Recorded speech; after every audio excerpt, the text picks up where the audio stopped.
Hi, I'm Jim Binder. This is another in the series of videos that Mike Wilhite and myself are making regarding wolf hunting and trapping in Wisconsin. Specifically, I want to talk about the ethics of the hunt or the harvesting of a gray wolf in Wisconsin. It's a very passionate and yet contentious endeavor here in Wisconsin. There are very few people that are neutral on the topic of harvesting wolves. They're either for it or against it. And it has to do with some of the polarizing qualities of a wolf, so to speak. We were raised, the big bad wolf, Little Red Riding Hood, the three pigs.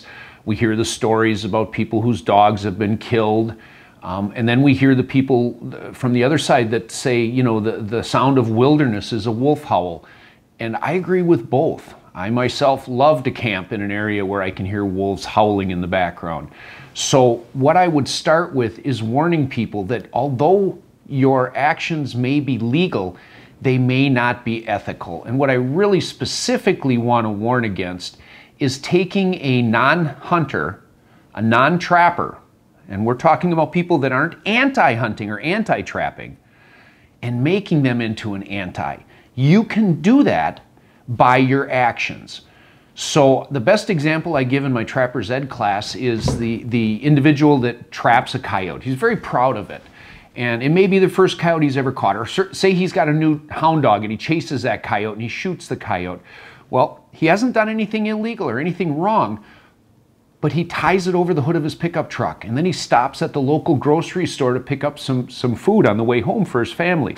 Now, Grandma, who's not an anti-trapper hunter, and the two grandkids are walking through the parking lot, and there's that coyote laying over the hood of this guy's truck, tongue hanging out and blood running down the side of the truck.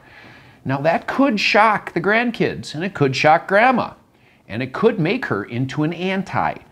That's the crowd that we want to be very careful not to upset. Some people, no matter what you do, if it comes to harvesting a wolf, is going to upset them. And I wouldn't really waste a lot of time arguing with them. It's passionate. You're not going to change their mind. But things you can do, such as being cognizant of where you set your traps, how you display your trophy. The wolf is a once-in-a-lifetime trophy here in Wisconsin. Be careful with social media. Make sure your pictures are tasteful, if at all. How you display it.